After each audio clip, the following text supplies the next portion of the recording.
बिस्मिल्लाहिर्रहमानिर्रहीम। अस्सलाम वालेकुम। आज के इस लेक्चर में हम क्लास 11 के फिज़िक्स का चैप्टर नंबर 2 जिसका टॉपिक है प्रोजेक्टाइल मोशन। प्रोजेक्टाइल मोशन को हम long question, short question plus MCQs तीनों के तौर पर करेंगे और इसमें से न्यूमेरिकल प्रॉब्लम्स भी बन जाते हैं। ठीक हो गया। तो ये चारों के हवाले से बहुत इंपॉर्टेंट है। तो चलिए स्टार्ट करते हैं प्रोजेक्टाइल मोशन को। प्रोजेक्टाइल मोशन की बात करें तो हमने रोज़मर्रा की ज़िंदगी में क्रिकेट के मैच भी देखे होंगे, फुटबॉल के मैच भी देखे होंगे। तो आपने क्रिकेट के मैच के अंदर जब देखा होगा कि जब एक बैट्समैन एक बॉल को छक्का लगाता है, तो छक्का लगाने के बाद वो जो बॉल होती है वो कुछ इस तरह से मूव करना स्टार्ट कर देती है और बाउंड्री से बाहर चली जाती है। इसी तरह से आपने फुटबॉल के मैदान के अंदर फुटबॉलर को भी देखा होगा कि वो भी कुछ इस तरह से फुटबॉल को किक लगाते हैं कि फुटबॉल जो होता है वो एक पहले ऊपर की तरफ और फिर उसी तरह से ग्राउंड की तरफ नीचे वापस आ जाता है। ठीक हो गया। इसी तरह मिसाइल्स को भी जब लॉन्च किया जाता है तो वो भी इसी तरह से मूव करते हैं कि टारगेट की तरफ इस तरह से ये जो मिसाइल होते हैं ये भी मूव करके अपने अपने टारगेट को इसी तरह सेट करते हैं। ये जो तीनों चीज़ों की मोशन है इसे हम प्रोजेक्टाइल मोशन कहते हैं। ठीक हो गया। और इसी तरह से जितनी भी मोशन पाई जाएंगी, हम जितनी भी चीज़ों की मोशन देखेंगे वो सारी की सारी प्रोजेक्टाइल मोशन होगी। ठीक हो गया। अब वो वाली बॉडी जो प्रोजेक्टाइल मोशन को एग्जीक्यूट कर रही होती है, परफॉर्म कर रही होती है, वो प्रोजेक्टाइल कहलाता है। जैसे कि यहाँ पर है बॉल, यहाँ पर है फुटबॉल और यहाँ पर है मिसाइल। ठीक हो गया। Projectile motion is two dimensional motion under constant acceleration due to gravity. ठीक हो गया। प्रोजेक्टाइल मोशन एक ऐसी मोशन है जो कि दो डिमेंशन में होती है।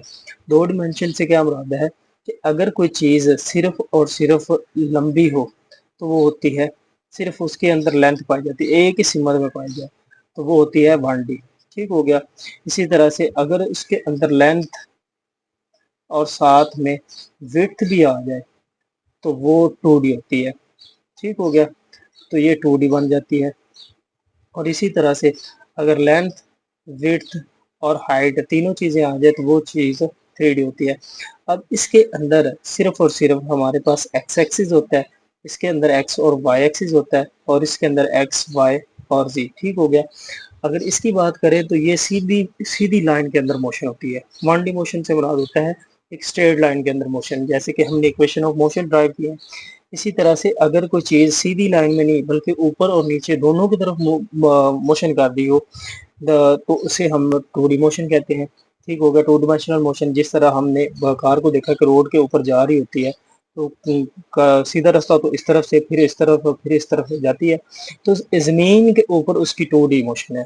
ठीक है, टू डिमेंशनल मोशन। इसी तरह से 3 डिमेंशनल मोशन की बात करें तो कोई ज़मीन के ऊपर चीज़ चल रही है, पहले वो इस तरफ गई फिर इस तरफ गई फिर ऊपर की तरफ चलना स्टार्ट कर दी, तो ये एक 3D मोशन हो जाती है। फर्ज करें कि एक थ्रोवर कुछ हाइट ज़मीन से ऊपर कुछ हाइट के ऊपर मौजूद है और वो एक बॉल को फेंकता है। ठीक हो गया। अब हम ये वाले एक्सिस को ले लेते, ये हमारे पास आ गया एक्स एक्सिस और ये हमारे पास आ गया वाई एक्सिस। ठीक हो गया।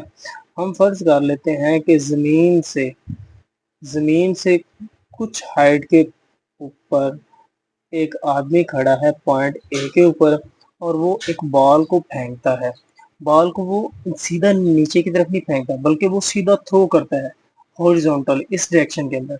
जैसे ही वो बॉल को थ्रो करता है तो बॉल पहले हॉरिजॉन्टल डायरेक्शन के अंदर और फिर ग्रेविटी की वजह से नीचे आना शुरू हो जाती है। ठीक हो गया। जैसे ही बॉल ज़मीन की तरफ आएगी तो यहाँ पर आप देख सकते हैं कि यहाँ पर जो उसकी मोशन होगी, यहाँ पर उसकी जो वर्टिकल वेलोसिटी होगी, वर्टिकल वेलोसिटी को हम दो कंपोनेंट के अंदर डिवाइड कर देंगे। एक हमारे पास आ जाएगी वी एक्स जो कि हॉरिजॉन्टल वेलोसिटी होगी और एक हमारे पास आ जाएगी वी वाई जो कि वर्टिकल वेलोसिटी होगी। ठीक हो गया। अब यहाँ पर थ्रोवर ने बिल्कुल सीधा फेंका है, ठीक हो गया, बिल्कुल सीधे। तो यहाँ पर जो उसकी इनिशियल वर्टिकल वेलोसिटी होगी वो जीरो होगी। क्यों? क्योंकि यहाँ पर वो नीचे की तरफ नहीं फेंक रहा। ठीक हो गया। इसी तरह से उसकी सिर्फ और सिर्फ हॉरिजॉन्टल वेलोसिटी होगी। ठीक हो गया। अब जैसे ही वो ball under the gravity move करना स्टार्ट करे तो ग्रेविटी उसे नीचे की तरफ खींचेगी, जिसकी वजह से उसकी जो वर्टिकल वेलोसिटी है आहिस्ता आहिस्ता बढ़ना शुरू हो जाएगी। ठीक हो गया। अब इसकी जो हॉरिजॉन्टल वेलोसिटी है वो चेंज नहीं होगी। क्यों नहीं चेंज होगी? क्योंकि आपने देखा होगा कि जब एक क्रिकेटर बॉल को हिट लगाता है तो हिट लगाने के बाद वो बॉल कुछ ना कुछ फासला तय करती है। अब जब वो हिट लगा देता है तो वो बॉल आगे की तरफ बढ़ना स्टार्ट हो जाती है। तो क्या वो जो किक्टर है वो बार बार उसे हिट लगाता है कि वो बॉल आगे जाए? बिल्कुल भी नहीं। तो फिर ऐसी कौन सी फोर्स है जो उसे आगे की तरफ लेके जा रही है? तो वो हॉरिजॉन्टल वेलोसिटी है, जिसकी वजह से वो आगे की तरफ बढ़ रही है। हॉरिजॉन्टल वेलोसिटी कभी भी चेंज नहीं होगी क्योंकि हॉरिजॉन्टल डायरेक्शन के अंदर कोई फोर्स ही अमल नहीं कर रही। सिर्फ और सिर्फ वर्टिकल डायरेक्शन के अंदर इस तरफ नीचे की तरफ ग्रेविटेशनल फोर्स एक्ट कर रही होती है, जिसकी वजह से बॉडी की जो वर्टिकल मोशन है उसके अंदर चेंजिंग आती है। ठीक हो गया। अब हम बात कर लेते हैं कि उसकी हॉरिजॉन्टल डिस्टेंस जो होगा वो क्या होगा। हॉरिजॉन्टल डिस्टेंस के लिए हमने फार्मूला पढ़ा था वेलोसिटी का। तो वेलोसिटी हमारे पास बराबर होती है rate of change of displacement is called distance D over T. ठीक हो गया। अगर हमने डिस्प्लेसमेंट डिस्टेंस को कैलकुलेट करना है तो डी की वैल्यू हमारे पास यहाँ पर हॉरिजॉन्टल डिस्टेंस है, तो हॉरिजॉन्टल डिस्टेंस को हम शो करते हैं एक्स के साथ। ठीक हो गया। ये टी इधर आकर मल्टीप्लाई हो जाएगा तो ये हमारे पास आ जाएगा वी मल्टीप्लाई जी। ठीक हो गया। अब यहाँ पर सिर्फ और सिर्फ हमारे पास हॉरिजॉन्टल जो वेलोसिटी है वो हॉरिजॉन्टल डायरेक्शन के अंदर है। हमने हॉरिजॉन्टल डिस्टेंस कैलकुलेट करना है तो वेलोसिटी भी हॉरिजॉन्टल लेंगे तो यहाँ पर वी एक्स आ जाएगा जो कि हॉरिजॉन्टल वेलोसिटी को शो करता है। ठीक हो गया।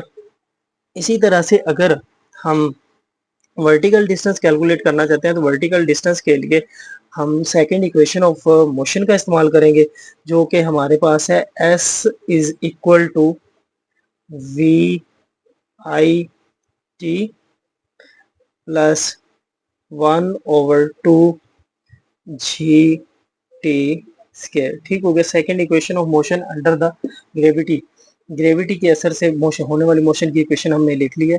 ठीक हो गया। अब यहाँ पर हमारे पास जो डिस्टेंस है हमने वर्टिकल डिस्टेंस कैलकुलेट करना है कि उसने वर्टिकल डायरेक्शन के अंदर कितना डिस्टेंस कैलकुलेट किया। तो वर्टिकल डिस्टेंस हम ले लेते हैं y। ठीक हो गया। वर्टिकल डिस्टेंस को हम शो करते हैं y के साथ। ठीक हो गया। अब वर्टिकल जो वेलोसिटी होगी यहाँ पर, तो वर्टिकल वेलोसिटी तो है जीरो, तो यहाँ पर क्या आ जाएगा जीरो, जीरो मल्टीप्लाई टी आगे प्लस 1/2 जी टी स्केयर। ठीक होगा। अब जीरो टी के साथ मल्टीप्लाई होगा तो ये y बराबर आ जाएगा 1/2 जी टी स्केयर। ठीक हो गया। नेक्स्ट हम प्रोजेक्टाइल की वेलोसिटी को कैलकुलेट कर लेते हैं। तो वेलोसिटी को कैलकुलेट करने के लिए हम एक ग्राफ को ड्रा कर लेते हैं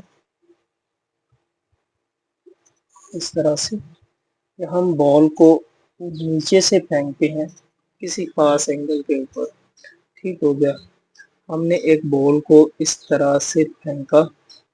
ठीक हो गया। और वो अंडर द ग्रेविटी मोशन करता हुआ जमीन का ऊपर दोबारा से पहुंच गया। ठीक हो गया। जैसे ही यहाँ से हम उसे हिट करेंगे तो हिट करते हुए यहाँ पर वो कुछ ना कुछ जमीन के साथ एंगल भी बनाएगा। ठीक हो गया। यहाँ पर एंगल हम कह देते हैं कि थीटा है। ठीक हो गया। इसी तरह से अगर यहाँ पर हम इनिशियल वेलोसिटी की बात करें तो वो हमारे पास इनिशियल वेलोसिटी क्या होगी वी आई। ठीक हो गया। और वो मैक्सिमम जो हाइट कवर करता है वो है एच। ठीक हो गया। अब यहाँ पे देखें कि जब हमने बॉल को ऊपर की तरफ फेंका है, ठीक हो गया, तो उसकी वर्टिकल भी वेलोसिटी होगी और हॉरिजॉन्टल भी वेलोसिटी होगी। अगर हम एयर रेजिस्टेंस को निगलेक्ट कर दें एयर रेजिस्टेंस जीरो कर दें कि एयर कोई रेजिस्टेंस पैदा नहीं कर रही, तो इस सूर्य के अंदर जो उसकी वर्टिकल हॉरिजॉन्टल वेलोसिटी होगी, हॉरिजॉन्टल वेलोसिटी, ठीक हो गया, वो हमारे पास किसके बराबर होगी, वी आई एक्स, ठीक हो गया।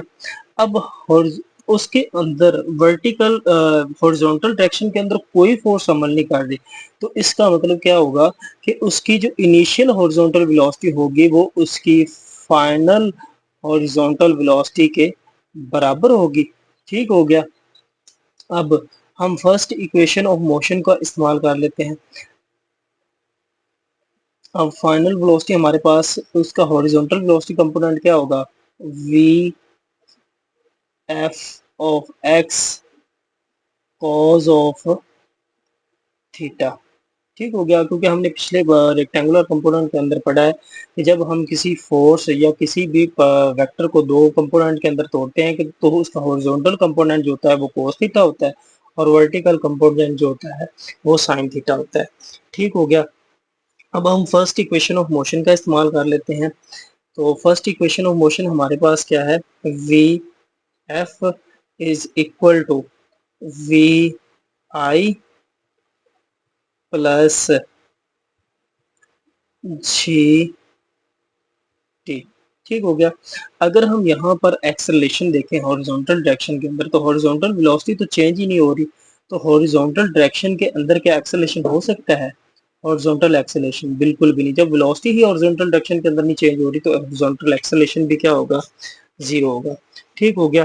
तो इस सूरत के अंदर हम उसकी जो हॉरिजॉन्टल वेलोसिटी है तो उस इक्वेशन के अंदर पुट कर देते हैं, तो हमारे पास उसकी वेलोसिटी जो होगी वो बराबर आ जाएगी वी एफ ऑफ एक्स, ठीक हो गया, ये बराबर आ जाएगी उसकी वी आई कॉस थीटा की, ठीक हो गया। प्लस हमारे पास जी टी है, तो जी की वैल्यू हमारे पास एक्स जी एक्सेलेरेशन को शो कर रहा है तो जी की वैल्यू जीरो है, इसकी जगह पर जीरो पुट कर देंगे और टी एज इट इज आ जाएगा।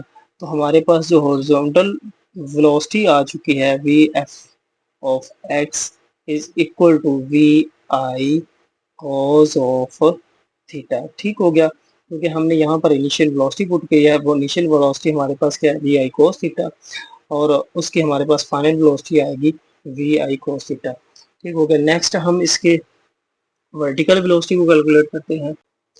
वर्टिकल वेलोसिटी के अंदर चूंकि एक्सेलरेशन पैदा हो रहा है ग्रेविटी की वजह से, अब यहाँ पर अगर देखें पहले जो प्रोजेक्टाइल है वो ऊपर की तरफ अगेंस्ट द ग्रेविटी जा रहा है, तो जब कोई चीज़ अगेंस्ट द ग्रेविटी या ऊपर की तरफ जाए तो वहाँ पर जो उसका एक्सेलरेशन होता है वो नेगेटिव जी के बराबर होता है। लेकिन जब हम ऊपर से नीचे की तरफ किसी चीज की मोशन की बात करते हैं तब जी की वैल्यू पॉजिटिव होती है, ठीक हो गया। और यहाँ पर दूसरी इंपॉर्टेंट बात यह है कि जहाँ पर हमने इनिशियल जो वेलोसिटी है ना, इनिशियल वेलोसिटी, इसको हमने दो कंपोनेंट के अंदर तोड़ा है, ठीक हो गया। इसका पहला कंपोनेंट जो इसका हॉरिजॉन्टल कंपोनेंट है वो हमने लिया है वी आई एक्स, और वो है V I cos of theta, ठीक हो गया। हमने हॉरिजॉन्टल कंपोनेंट को लग कर लिया। इसी तरह से अगर हम वेलोसिटी का वर्टिकल कंपोनेंट लें तो वो क्या होगा, V I Y is equal to V I sine theta, ठीक हो गया। हमने यहाँ पर इनिशियल वेलोसिटी के दो कंपोनेंट अलग अलग किए हैं, ना कि फाइनल। अगर फाइनल वेलोसिटी की बात करें तो जो इसकी फाइनल वेलोसिटी होगी वो हॉरिजॉन्टल फाइनल वेलोसिटी होगी we F of x, horizontal final velocity, ठीक हो गया। और अगर हम वर्टिकल वेलोसिटी की बात करें तो वर्टिकल वेलोसिटी हमारे पास आएगी वी एफ वाई, ठीक हो गया। क्योंकि फाइनल वेलोसिटी को हम उसके कंपोनेंट के अंदर तहलील नहीं कर सकते, क्योंकि फाइनल वेलोसिटी के बाद तो हमने मोशन को खत्म कर दिया, ठीक हो गया। अब यहाँ पर हम इसका वर्टिकल कंपोनेंट देंगे और वर्टिकल वेलोसिटी कैलकुलेट करनी है तो वर्टिकल कंपोनेंट ले लेंगे। अब वर्टिकल कंपोनेंट क्या है, V I Y is equal to हमारे पास है V I sine of theta. अब हम एक फर्स्ट इक्वेशन ऑफ मोशन का इस्तेमाल कर लेते हैं, और फर्स्ट इक्वेशन ऑफ मोशन हमारे पास क्या है, V F is equal to V I plus A T. ठीक हो गया। अब फाइनल वेलोसिटी हमारे पास क्या है, V F Y is equal to, ठीक हो गया। अब इनिशियल वेलोसिटी का हमने वर्टिकल कंपोनेंट लेना है, वर्टिकल कंपोनेंट हमारे पास है वी आई साइन थीटा। ठीक हो गया। अब एक्सेलरेशन हमारे पास नेगेटिव है क्योंकि ऊपर की तरफ मोशन कर रहा है, तो हम ए की वैल्यू जो एक्सेलरेशन की माइनस ही पुट करेंगे, तो ये हो जाएगा माइनस जी टी। ठीक हो गया। ये हमारे पास उसकी फाइनल वेलोसिटी आ गई वर्टिकल मोशन के अंदर। ठीक हो गया। अब हम वेलोसिटी की मैग्नीट्यूड कैलकुलेट करते हैं, तो मैं वेलोसिटी की मैग्नीट्यूड अगर कैलकुलेट करनी है तो इसकी वर्टिकल वेलोसिटी और हॉरिजॉन्टल वेलोसिटी दोनों का स्केयर लेके ऐड कर देंगे, तो हमारे पास v की वैल्यू आ जाएगी v square F of X plus v square F of Y. ठीक हो गया। इसकी हॉरिजॉन्टल वेलोसिटी का स्केयर प्लस इसकी वर्टिकल वेलोसिटी का स्केयर। ठीक हो गया। इसी तरह से अगर हमने एंगल फाइंड करना है कि ये जो प्रोजेक्टाइल है ये कितने एंगल के ऊपर थ्रो किया गया है, तो हम इसे टेन थीटा ये बराबर होगा vertical velocity divided by horizontal final velocity के। ये हमारे पास आ जाएगा एंगल। जिस तरह हमने वर्टिकल वेलोसिटी का और हॉरिजॉन्टल वेलोसिटी का स्केयर लेकर ऐड किया, मैग्नीट्यूड आ गई, उसी तरह से हमने वर्टिकल वेलोसिटी को जब हॉरिजॉन्टल वेलोसिटी पे डिवाइड करेंगे तो ये हमारे पास आ जाएगा इसका एंगल। इस एंगल निकालने का जो तरीका है ये हम रेक्टेंगुलर कंपोनेंट के अंदर ऑलरेडी कर चुके हैं। ठीक हो गया।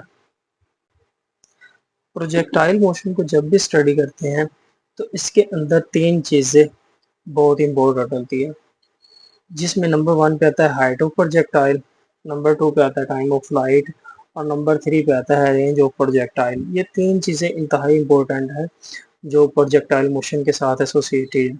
ठीक हो गया। अब सबसे पहले हम हाइट ऑफ प्रोजेक्टाइल को कैलकुलेट करते हैं, तो हाइट ऑफ प्रोजेक्टाइल के अंदर सबसे पहले तो ये देखें कि यहाँ पर हम हाइट है ऊपर की तरफ, तो इसका मतलब है सबसे पहले हम इसका एक्सेलरेशन जो है वो कैलकुलेट करेंगे। एक्सेलरेशन की बात करें तो एक्सेलरेशन जो बॉडी है वो अगेंस्ट द ग्रेविटी मूव कर रही है शुरू में। ठीक हो गया। तो उसके अंदर जो एक्सेलरेशन की वैल्यू होगी वो a is equal to minus g होगी। ठीक हो गया। दूसरे नंबर पर हम हाइट को कैलकुलेट करते हैं, तो इसकी वेलोसिटी कैलकुलेट करते हैं। तो वेलोसिटी का इसका हम वर्टिकल कंपोनेंट लेंगे, तो वर्टिकल इनिशियल वेलोसिटी का वर्टिकल कंपोनेंट, तो इनिशियल वेलोसिटी का जो वर्टिकल कंपोनेंट है वी आई वाई वो किसके बराबर होगा, V I sine of theta के। ठीक हो गया। अब यहाँ पर देखें, नेक्स्ट हमारे पास है इसकी फाइनल वेलोसिटी।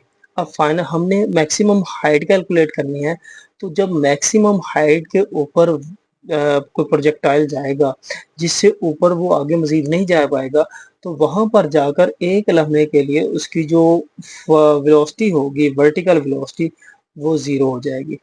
ठीक हो गया। इसका मतलब है कि उसकी फाइनल वर्टिकल वेलोसिटी जो होगी वो जीरो हो जाएगी। ठीक हो गया। अब हम हाइट के, अब हमारे पास हाइट है तो हाइट को हम एच से जाहिर किया, तो इसका मतलब एच की वैल्यू क्या होगी, एच। हम second equation of third equation of motion का इस्तेमाल करते हैं, तो वो हमारे पास है two A S is equal to V F का स्केयर माइनस वी आई का स्केयर। ठीक हो गया। अब यहाँ पर अगर हम ए की वैल्यू की बात करें तो ए की वैल्यू हमें दी हुई है माइनस जी, हमने माइनस जी पुट कर दिया। इसी तरह एस की वैल्यू, एस डिस्टेंस को शो कर रहा है, तो डिस्टेंस हमने वर्टिकल कैलकुलेट करना है, तो एस की वैल्यू हमारे पास आ जाएगी एच, तो यहाँ पर हम एच पुट कर देंगे। ठीक हो गया। इसी तरह से अगर हम फाइनल वर्टिकल वेलोसिटी की बात करें, वर्टिकल वेलोसिटी, तो वो हमारे पास क्या दी हुई है, जीरो। फाइनल वर्टिकल वेलोसिटी जो है वो हमारे पास 0 दी हुई है, तो फाइनल वेलोसिटी हम पुट कर देंगे 0, ठीक होगा, माइनस वी आई। अब हमारे पास इनिशियल वेलोसिटी है, तो इनिशियल वेलोसिटी का हमने कौन सा कंपोनेंट देना है, वर्टिकल कंपोनेंट, क्योंकि हमने वर्टिकल डिस्टेंस को कैलकुलेट करना है। तो ये हमारे पास क्या आ जाएगा, वी आई साइन थीटा, और इसके ऊपर स्केयर में जो है तो ये स्केयर वैसे का वैसे, जीरो के ऊपर स्केयर लगाना चाहे तो लगा सकते हैं, ना लगाना चाहे तो नहीं, वो कोई बात नहीं, ठीक हो गया। अब माइनस 2 जी एच बराबर आ जाएगा minus V I initial velocity का स्केयर। अब स्केयर दोनों का अलग अलग करेंगे, वेलोसिटी का अलग कर देंगे, ट्रिग्नोमेट्रिक फंक्शन का अलग कर देंगे, तो ये हमारे पास हो जाएगा साइन स्केयर ऑफ थीटा, ठीक हो गया। अब ये इस माइनस माइनस से कैंसिल हो जाएगी, या इसे इस तरफ लाएंगे तो ये प्लस का हो जाएगा, और ये इस तरफ जाएगी तो ये प्लस की हो जाएगी।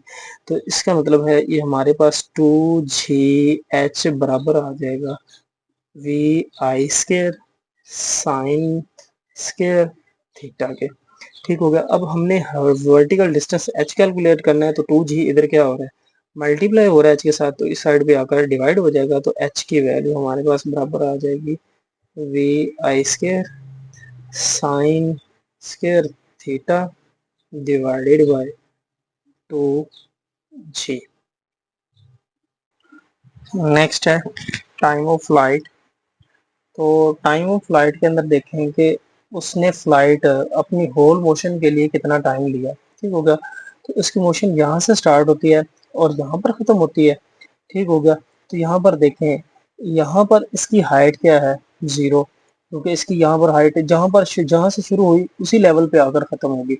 इसका मतलब है कि उसकी जो डिस्टेंस होगा वर्टिकल एच, वो किसके बराबर होगा, 0 ड्यूरिंग द होल टाइम। जब उसने मोशन शुरू की और उसने जब उस मोशन को ख़त्म किया तो उसकी जो वर्टिकल हाइट थी वो 0 थी, ठीक होगा। इसी तरह अगर हम उसके एक्सेलेरेशन की बात करें तो ड्यूरिंग द होल मोशन उसका हॉरिजॉन्टल एक्सेलेरेशन तो वैसे ही 0, तो उसका वर्टिकल एक्सेलेरेशन क्या होगा, क्योंकि बॉडी ऊपर की तरफ स्टार्ट कर रही है मूव करना, तो उसका वर्टिकल एक्सेलेरेशन होगा माइनस जी के, ठीक हो गया। अब हमने टाइम ऑफ फ्लाइट निकालना है, तो हम सेकंड इक्वेशन ऑफ मोशन का इस्तेमाल करेंगे, जो हमारे पास बराबर है S is equal to V I T plus 1/2 A T का स्केयर, ठीक होगा। अब एस की यहाँ पर वैल्यू पुट करें, वो हमारे पास है 0, वी आई, अब यहाँ पर इनिशियल वर्टिकल वेलोसिटी, ठीक हो गया। अब वर्टिकल मोशन कर रहा है तो वर्टिकल ही हम इसकी वेलोसिटी लेंगे, वर्टिकल कंपोनेंट लेंगे, और इसकी वेलोसिटी का जो इनिशियल वर्टिकल कंपोनेंट है वो किसके बराबर है, वी आई साइन थीटा, जिस तरह हमने यहाँ पर लिया था, ठीक हो गया। अब हम यहाँ पर इसकी वर्टिकल वेलोसिटी का कंपोनेंट पुट कर देते हैं, V I sine of theta, ठीक हो गया, प्लस हमारे पास आ जाएगा 1/2 ए टी का स्केयर, तो ए की वैल्यू हमारे पास -g है, यहाँ पर -g पुट कर देंगे और t square as it is आ जाएगा, ठीक हो गया। अब यहाँ पर भी टी मिलेगा। अब हमारे पास ये आ गया 0 is equal to V I sine of theta multiply T -1/2 G T square. अब 1/2 जी टी स्केयर इस साइड पे आकर प्लस हो जाएगा, तो हमारे पास 1/2 जी टी स्केयर ये बराबर आ जाएगा वी आई साइन थीटा, ठीक है। अब हमने टाइम की वैल्यू निकालनी है, तो टाइम को एक साइड पे करेंगे, बाकी सबको दूसरी साइड पे कर देंगे। तो यहाँ पर देखें टाइम इधर है 30 के, ठीक हो गया, 1/2, ये 2 इधर डिवाइड हो रहा है, इधर आकर मल्टीप्लाई हो जाएगा, तो 2 वी आई साइन थीटा, ठीक हो गया, डिवाइडेड बाय ये जी इधर मल्टीप्लाई हो रहा है, इधर आकर क्या हो जाएगा डिवाइड, और ये टी इस साइड पे मल्टीप्लाई हो रहा है, ये इस साइड पे आकर डिवाइड हो जाएगा, तो टी से एक टी कैंसिल हो जाएगा, तो हमारे पास टाइम पीरियड की वैल्यू आ जाएगी 2 v I sine of theta divided by g. ये हमारे पास इसका टाइम पीरियड आ गया। नेक्स्ट है हमारे पास रेंज ऑफ प्रोजेक्टाइल। तो रेंज ऑफ प्रोजेक्टाइल के लिए हमारे पास फार्मूला है, हमने पढ़ा है rate of change of distance is called velocity. तो वही फार्मूला हम लगाएंगे, लेकिन यहाँ पर रेंज से मुराद क्या है? रेंज से मुराद है कि इसने जहाँ से अपनी मोशन स्टार्ट की और जहाँ पर ख़त्म की, इन दो पॉइंट्स के दरमियान जो हॉरिजॉन्टल फासला है, ये इसकी रेंज कहलाती है। जो वर्टिकल फासला है, मैक्सिमम हाइट, वो हाइट ऑफ प्रोजेक्टाइल, और जो हॉरिजॉन्टल फासला है दो पॉइंट्स के दरमियान, ये रेंज ऑफ प्रोजेक्टाइल कहलाता है। ठीक हो गया। तो रेंज ऑफ प्रोजेक्टाइल को फाइंड करने का हमारे पास हमने वेलोसिटी का फार्मूला पढ़ा है, डिस्टेंस ओवर टाइम। इसी को फार्मूले को इस्तेमाल करके हम इसकी रेंज निकालेंगे। टाइम इधर अगर मल्टीप्लाई हो जाएगा तो हमारे पास जो डी है ये बराबर किसके आ जाएगा? v multiply. ठीक है, ठीक हो गया। अब यहाँ पर इसकी जो डिस्टेंस है उसको हमने रेंज का नाम दिया हुआ है, तो वो हमारे पास आ जाएगा r। d किसके बराबर है? r के। हॉरिजॉन्टल डिस्टेंस को हमने r से शो किया हुआ है। इसी तरह से वेलोसिटी जो है, तो वेलोसिटी हम लेंगे इसकी इनिशियल वेलोसिटी जो होगी, हॉरिजॉन्टल फॉर्म में है तो हम इसकी इनिशियल जो वेलोसिटी होगी वी आई, वो लेंगे वी आई कोस थीटा। ठीक हो गया, हॉरिजॉन्टल कंपोनेंट लेंगे। और जब हॉरिजॉन्टल की बात होगी तो हॉरिजॉन्टल कंपोनेंट, जो वर्टिकल की बात होगी तो बता वर्टिकल। ठीक हो गया। अब यहाँ पर हम इनकी वैल्यू पुट कर देते हैं। तो वी आई हमारे पास के R is equal to V I cos of theta multiply T हो जाएगा। अब टी की वैल्यू हमने टाइम पीरियड की पहले वैल्यू निकाल ली है, तो टाइम की यहाँ पर वैल्यू को पुट कर देंगे। टाइम की वैल्यू यहाँ पर पुट करें तो हमारे पास क्या है, बराबर v i cos theta multiply time की वैल्यू हमारे पास है 2 vi sine theta divided by g. ठीक हो गया। अब ये हमारे पास बराबर आ जाएगा we i multiply v i, ये हो जाएगा वी आई स्केयर। आगे हमारे पास 2 cos sine theta cos theta बचा, तो हमारे पास ये आ जाएगा 2 sine theta cos theta divided by g. ठीक हो गया। अब यहाँ पर हमने पढ़ा है कि ये जो 2 साइन थीटा कोस थीटा होता है, इसी को हम यहाँ पे हल कर लेते हैं, मजीद आगे नहीं जाते।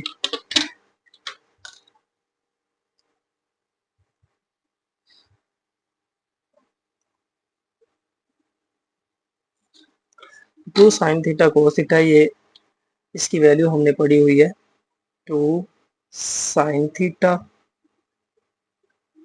कोस थीटा, ये बराबर होता है साइन 2 थीटा के। ठीक हो गया। तो यहाँ पर हम इसकी वैल्यू पुट कर देते हैं, तो आर हमारे पास बराबर आ जाएगा we I square sine 2 theta divided by g. ठीक हो गया। ये हमारे पास इसकी रेंज आ गई। अगर हम इसकी रेंज मैक्सिमम निकालना चाहते हैं कि हम कौन से एंगल के ऊपर किसी बॉल को थ्रो करें कि वो मैक्सिमम फासला तय करे, कि हम क्रिकेट खेल रहे हैं कि हम किस तरफ से शॉट लगाएं, किस एंगल पे शॉट लगाएं कि वो मैक्सिमम फासला तय करे, ज़्यादा से ज़्यादा दूरी पर जाकर गिरे। ठीक हो गया। तो यहाँ पर हम देखें, ये जो एंगल है इसको 2 थीटा है, ये हमारे पास बराबर होना चाहिए, ये साइन थीटा है, ये हमारे पास बराबर होना चाहिए साइन 2 थीटा, ये बराबर होना चाहिए 1 के। ठीक हो गया। इसकी अगर वैल्यू 1 है तो हमारे पास रेंज भी मैक्सिमम होगी। अगर साइन 2 थीटा को देखें, साइन इधर आकर क्या हो जाएगा, इनवर्स, तो 2 थीटा बराबर आ जाएगा साइन इनवर्स इंटू 1। अब साइन इनवर्स 1 कब होता है? जब हमारे पास साइन इनवर्स इन 1 तब होता है जब हमारे पास एंगल हो 90। ठीक हो गया। तो 2 थीटा बराबर आ गया 90 डिग्री के। 2 थीटा बराबर आ गया 90 के। अब 2 इधर मल्टीप्लाई हो रहा है, इधर आकर डिवाइड हो जाएगा, तो थीटा की वैल्यू हमारे पास आ जाएगी 90/2। थीटा बराबर आ गया 90 को 2 पे डिवाइड करेंगे तो 45। इसका मतलब है कि अगर हम किसी चीज़ को 45 डिग्री के ऊपर हिट करें तो वो ज़्यादा से ज़्यादा फासला तय करेगी। अगर हम ऊपर की तरफ लगा देंगे तो वो सीधा नीचे आ जाएगी, अगर हम ज़्यादा इस तरफ लगा देंगे तो फौरी तौर पर नीचे गिर जाएगी। लेकिन जब हम 45 डिग्री के एंगल के ऊपर किसी चीज़ को हिट करेंगे तो वो ज़्यादा से ज़्यादा दूर जाकर गिरेगी। ये हमारे पास इसकी मैक्सिमम रेंज आ गई।